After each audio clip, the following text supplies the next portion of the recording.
ഇതൊക്കെ? അതെ, ഇവിടെയല്ലേ എന്റെ സുഖം.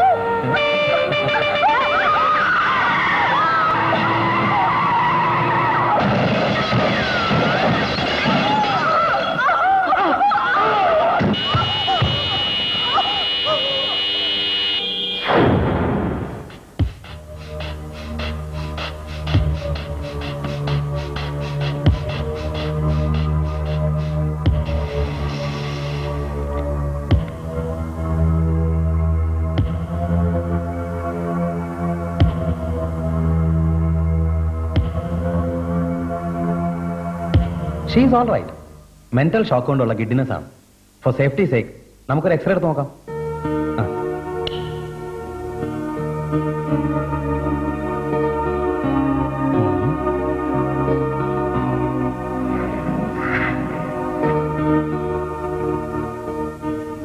പേടിക്കാനൊന്നുമില്ല.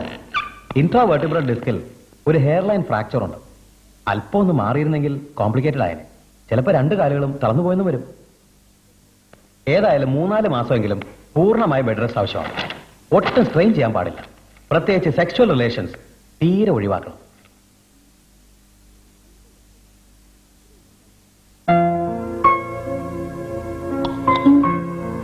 എന്താ ചേച്ചി ഇത് കൂടാൻ കഴിച്ച?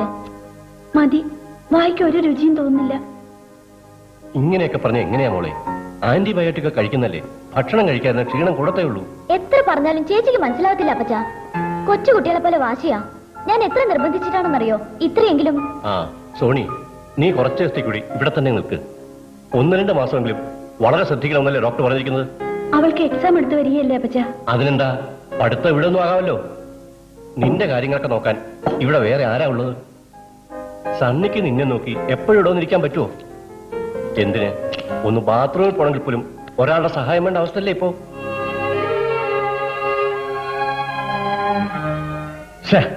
കൈ കിട്ടിയതായിരുന്നു. നൂലിയുടെ വ്യത്യാസത്തിലവൻ രക്ഷപ്പെട്ടത്. അധികം താമസിയാതെ അവൻ ഞങ്ങളുടെ വലയിൽ തന്നെ വന്ന് വീഴും. അതായത് വെടി വെച്ചിട്ടിട്ടുണ്ട്. ഇനിയിപ്പൊ പുലി അങ്ങ് വന്ന് വീഴേണ്ട താമസമേ ഉള്ളൂ അല്ലേ? എടോ, പോലീസിനെ അങ്ങനെ അങ്ങ് ഊതാതെ. പിന്നെ ഈ ജാഫറും അത്ര നിസ്സാരക്കാരനൊന്നുമല്ല. ഓ, അങ്ങനെ ഇപ്പൊ പേടിക്കാൻ പോയ ഈ കോട്ടൂരി കളഞ്ഞ വല്ല സെമിനാരിയിലും പോയി ചേരേണ്ടി വരും. എന്തായാലും തനിക്കിപ്പോ പ്രൊട്ടക്ഷൻ തരേണ്ടത് ഞങ്ങളുടെ ഡ്യൂട്ടിയാ. ഐ മീൻ 2 കോൺസ്റ്റബിൾസിനെ തന്റെ വീട്ടിൽ ഡ്യൂട്ടിക്കിടാൻ ഞങ്ങൾ ഡിസൈഡ് ചെയ്ത് കഴിഞ്ഞു. ഏയ്, അതിന്റെ ഒന്നും ആവശ്യമില്ല. എന്റെ വീടെന്താ മന്ത്രി മന്ദിരോ? സണ്ണി, പോലീസുകാരെ അവിടെ ഇട്ടാൽ തന്റെ പ്രൈവസി നഷ്ടപ്പെട്ടു പോകുമെന്ന് എനിക്കറിയാം. പക്ഷെ എന്ത് ചെയ്യാം, താൻ സർക്കാരിന് വേണ്ടപ്പെട്ട ആളായി പോയില്ലേ? അതൊക്കെ ശരിയാ, എന്നാലും എന്നെ കൊണ്ട് മേല. ഇങ്ങനെയായാലും എങ്ങനെ എന്റെ ആൻസി? നീ ഒന്ന് ട്രൈ ചെയ്ത് നോക്ക്. ഇത് വല്ല മഹാസംഭവം മറ്റോ ആണോ? ചേർത്ത് ധൈര്യമായിട്ടിരിക്കേ, ബാക്കി നിങ്ങൾ ഏറ്റന്നേ. എന്നെ കൊണ്ട് മേലാന്നേ. ഇങ്ങനെ പേടിച്ചാലോ? ഡോക്ടർ പറഞ്ഞത് ചേച്ചിയും കൂടെ കേട്ടതല്ലേ? എപ്പോഴും ഇങ്ങനെ കിടക്കെ തന്നെ കിടന്ന് എന്തോ ഒരു മൊണോട്ടണസാ. പിന്നെ നീ വെറുതെ ഓരോ 4 ചൂടി ഇല്ലാത്ത അസുഖങ്ങൾ ഉണ്ടാക്കും. നിന്റെ മെന്റൽ കണ്ടീഷൻ എനിക്കറിഞ്ഞൂടെ? ഇതേലാകുമ്പോ ഒന്നും ഇല്ലെങ്കിൽ അങ്ങോട്ടും ഇങ്ങോട്ടൊക്കെ ഒന്ന് മൂവ് ചെയ്യാലോ. അത് ഞാൻ പിടിച്ചു നടന്നോളാം. എന്നാൽ ഇതേ കയറാൻ മേല. അയ്യേ എന്റെ ചേർത്തി, ഇങ്ങോട്ട് നോക്കിക്കേ. ഇത് മനുഷ്യനെ പിടിച്ചു തിന്നുന്ന എന്തോന്നുമല്ല. It's a very ordinary wheelchair, you know. Look, I am going to demonstrate. Please. ഇപ്പൊ ചേർത്തി ഞാൻ അസുഖമായിട്ടിരിക്കുന്നു കേട്ടോ. എന്നിട്ട് ചേർത്തി ഈ 2 കൈകൾ ഇതിലിങ്ങനെ കുത്തിയിട്ട് ബാക്ക് എടുത്ത് മെല്ലെ ഇതിൽ വെച്ചിട്ട്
പറഞ്ഞത് ഓർമ്മയില്ലേ? ഡോക്ടർമാർ അങ്ങനെ പലതും പറഞ്ഞ് പേടിപ്പിക്കും. ഇപ്പൊ നിനക്ക് ഒരു പ്രോബ്ലംസും ഇല്ലല്ലോ. പ്ലീസ് സണ്ണി, ഇനിയും കോംപ്ലിക്കേറ്റഡ് ആയി സഹിക്കേണ്ടത് ഞാനാ. ഒരു കോംപ്ലിക്കേഷനും ഇല്ല. നീ വന്നേ. വീട്.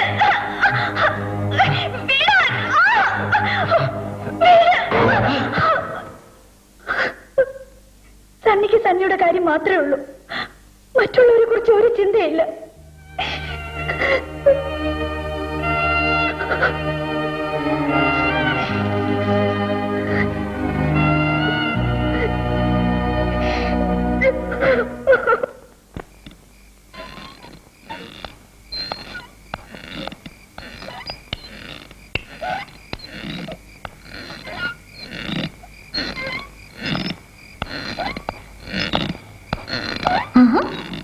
ഹലോ, എന്നതാ ഇവിടെ ഒറ്റയ്ക്ക് വന്നിരിക്കുന്നത്? ഏയ് ഒന്നുമില്ല. ഒന്നുമില്ലെങ്കിൽ രാത്രിയിൽ മഞ്ഞും കൊണ്ട് ആരെങ്കിലും ഇവിടെ വന്നിരിക്കോ? നേരെ എത്രയെന്നാ സണ്ണിച്ചാന്റെ വിചാരം? പോയി കിടന്നേ, ഞാനേ ഈ കഥ ഒക്കെ ഒന്ന് അടയ്ക്കട്ടെ. വേണ്ട, സോണി പോയി കിടന്നോളൂ, ഞാൻ പിന്നെ കിടന്നോളാം. മനസ്സിൽ